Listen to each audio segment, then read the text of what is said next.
Friend పెళ్లి నుంచి తిరిగి వస్తుంటే పీలేరు బస్ స్టాండ్ లో ఈ బుక్ షాప్ కనిపించింది. ఎప్పుడో డిగ్రీలో ఉన్నప్పుడు రెగ్యులర్ గా నవెల్స్ చదివేదాన్ని. అప్పుడు మంత్లీ చిత్ర విప్లవ అనే నవెల్స్ వచ్చేవి. అలాగే స్వాతి మంత్లీలో ఒక నవెల్ వచ్చేది. ఇలాగా ఇది చూసిన వెంటనే నాకైతే ఎంత హ్యాపీ అనిపించిందో. ఈ మధ్య చదవడం అస్సలు మర్చిపోయాను. ఒకానొక టైంలో బుక్ తీసుకుంటే అది కంప్లీట్ అయ్యే వరకు తిండి నిద్ర మానేసి చదివేదాన్ని అనమాట. అంత ఇంట్రెస్టింగ్ గా ఉండేవి నావెల్స్.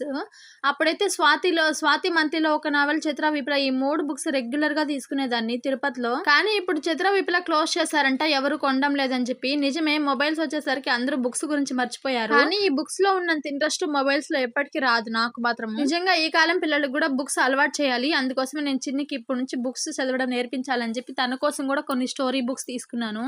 ఇవన్నీ చిన్న పిల్లల కథలంట. ఇంకా నా కోసం Swathi monthly book May and August తీసుకున్నాను. అలాగే చిన్ని కోసం ఇలా కథలు ఉండే బుక్స్ తీసుకున్నాను. లాస్ట్ నేను మా మిన్నీ డెలివరీ అయినప్పుడు చదివాను. ఆ తర్వాత అసలు కుదరడం లేదు చదవడానికి. నా దగ్గర అయితే నావెల్ కలెక్షన్ చాలానే ఉంది. ఎవరికైనా మంచి బుక్ ప్రిఫర్ చేయండి అంటే నేను చాలానే చెప్తాను. ఎవరైనా తెలుసుకోవాలనుకుంటే కామెంట్ చేయండి. బుక్స్ ఎవరు కొనడం లేదని చెప్పి వాటి మీద ఉన్న కాస్ట్ పెంచేశారు. ఒక్కో బుక్ 50 రూపీస్ అంట. స్వాతి అప్పుడైతే 20 రూపీస్ కే వచ్చేది. వీక్లీ స్వాతి కన్నా మంత్లీ స్వాతి తీసుకున్నారంటే ఒక్కో మంత్లీ స్వాతిలో ఒక్కో నావెల్ చాలా బాగుంటాయి. ఇంట్రెస్టింగ్ గా అసలు స్టార్ట్ చేస్తే ఎండింగ్ వరకు అయిపోయే వరకు వదిలిపెట్టరు అనమాట. అంత బాగుంటాయి. మీలో కూడా ఎవరైనా పుస్తకాల పురుగులుంటే తప్పకుండా కామెంట్ చేసేయండి. ఈ స్వాతి మంత్లీలో వచ్చిన నావెల్స్ ఇవే అనమాట. నేను రీసెంట్ గా కంప్లీట్ చేసిన బుక్స్ ఇవి.